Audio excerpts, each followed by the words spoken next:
जय श्री कृष्ण। राधे राधे दोस्तों, Indian blog with शिखा में आप सभी लोगों का एक बार फिर से बहुत बहुत स्वागत है। और आज मैं आप लोग के लिए लेकर आई हूँ आमले की एकादशी पर ये वीडियो, जिसका कि बहुत ही ज़्यादा महत्व है। और 2021 में ये 24 और 25 तारीख को मनाई जाएगी और इसीलिए मैं ये वीडियो आप लोगों के लिए लेकर आई हूँ।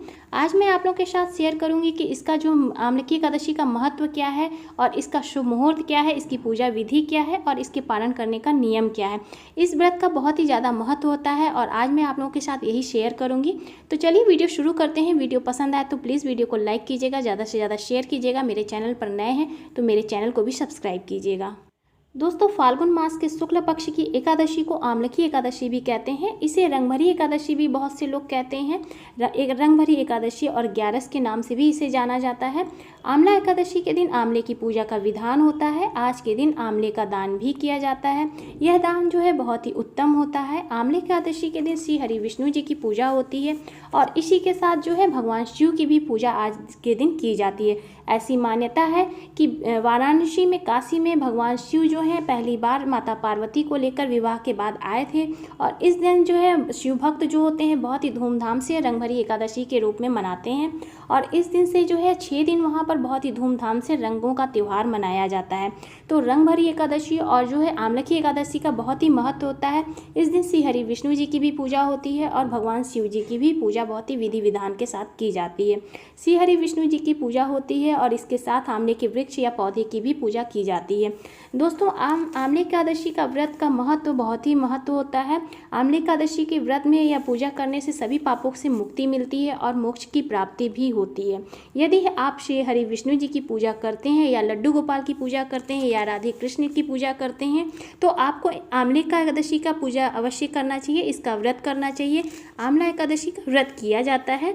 यदि आप नहीं करते हैं तो इस दिन जो है आप विधि विधान से पूजा अर्चना भी कर सकते हैं। इसका विशेष लाभ प्राप्त होता है और भगवान श्री हरि विष्णु की कृपा सदैव बनी रहती है। आंवला एकादशी का बहुत ही ज़्यादा महत्व होता है। इसमें पूजा अर्चना और व्रत उपवास करने से सभी पापों से मुक्ति मिलती है, वैकुंठ धाम को प्राप्त करता है, मरणोपरांत और मोक्ष की प्राप्ति होती है, स्वर्ग की प्राप्ति होती है। और स्वर्ग कहा जाता है कि स्वर्ग के सारे रास्ते दरवाजे खुल जाते हैं। दोस्तों, आज मैं आप लोग के साथ यही शेयर कर रही हूँ कि आंवला एकादशी पर आप किस तरह से व्रत की पूजा करें, इसका शुभ मुहूर्त क्या है और इसका जो है पूजा की विधि क्या है और इसके पालन का नियम क्या है। तो अब हम बात करेंगे इसका शुभ मुहूर्त क्या है। और इस बार जो है 2021 में एकादशी तिथि का प्रारंभ हो रहा है 24 मार्च बुधवार की सुबह 10:30 पर और एकादशी तिथि की समाप्ति हो रही है 25 मार्च गुरुवार को सुबह 9:47 पर। तो दोस्तों, पारण का जो शुभ मुहूर्त है वो है 26 मार्च शुक्रवार को 6:18 से 8:21 तक जो है शुभ मुहूर्त है पारण का। तो पारण का जो मुहूर्त है उसी समय हमें पारण अवश्य करना चाहिए, ऐसा नियम होता है। कहा जाता है कि पारण का जो समय होता है उसी समय हमें पारण करना चाहिए। इसके बाद अगर यदि आप पारण करते हैं तो इसके जो व्रत और उपवास का पुण्य होता है वो सब खत्म हो जाता है। और ये था पूजा का शुभ मुहूर्त। और अब हम बात करेंगे पूजा की सरल विधि। तो आज मैं आप लोग के साथ पूजा की बहुत ही सरल विधि बताऊंगी कि पूजा आप किस तरह से कर सकते हैं। और इस पूजा विधि में आपको बहुत ही आसानी से आप पूजा भी कर सकते हैं और इसका जो है उचित लाभ भी प्राप्त कर सकते हैं और भगवान श्री हरि विष्णु की सदैव कृपा आप पर बनी रहेगी। जैसा कि आप सभी जानते हैं दोस्तों, एकादशी का जो व्रत होता है वो 10वीं तिथि से प्रारंभ हो जाता है। 10वीं तिथि के दिन हमें जो है सात्विक भोजन करना होता है, ब्रह्मचर्य का पालन करना होता है और बहुत ही शुद्धता और पवित्रता के साथ इस व्रत को हमें करना होता है।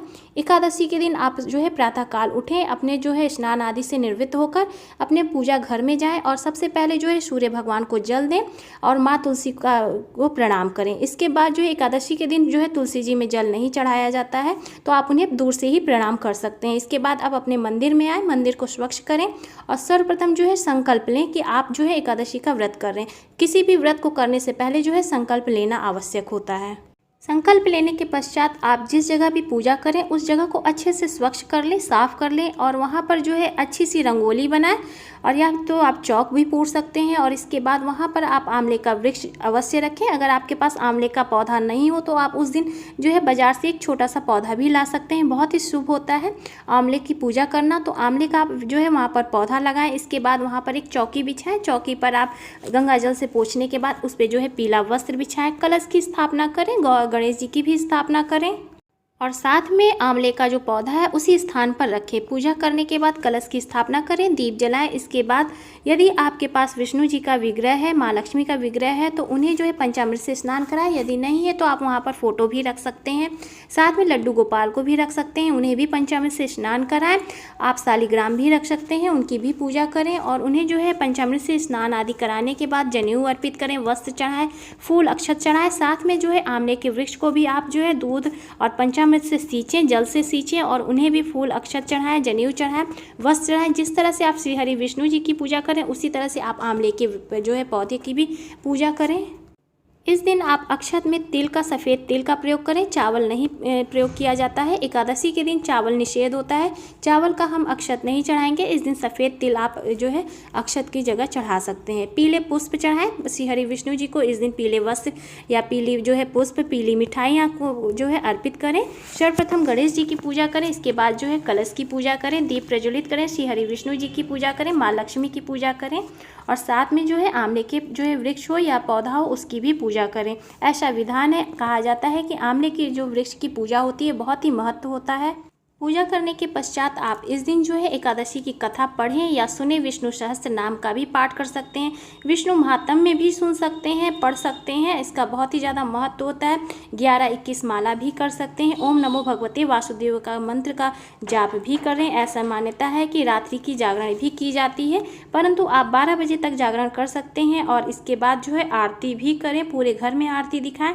अगर हो सके तो आप हवन भी कर सकते हैं, छोटा सा हवन भी करें, क्षमा प्रार्थना करें और अंत में पूजा करने के बाद आपको दक्षिणा अवश्य चढ़ानी चाहिए, क्योंकि कहा जाता है कि दक्षिणा चढ़ाने से हमारे पूजा में जो भी कमी होती है उसकी पूर्ति होती है। इसलिए दक्षिणा चढ़ानी चाहिए और क्षमा प्रार्थना भी मांगना चाहिए। और इस तरह से हम अपनी पूजा संपन्न करते हैं। और इसके बाद जो है अब हम माँ पार्वती और भोले बाबा की पूजा करेंगे, क्योंकि कहा जाता है कि इस दिन जो है माँ पार्वती को लेकर भोले बाबा जो है पहली बार काशी आए थे और इस दिन जो है बहुत ही धूमधाम से रंगभरी एकादशी के रूप में मनाई जाती है। बाबा के भक्त जो है बहुत ही धूमधाम से बनारस में और काशी में जो है रंगभरी एकादशी मनाते हैं।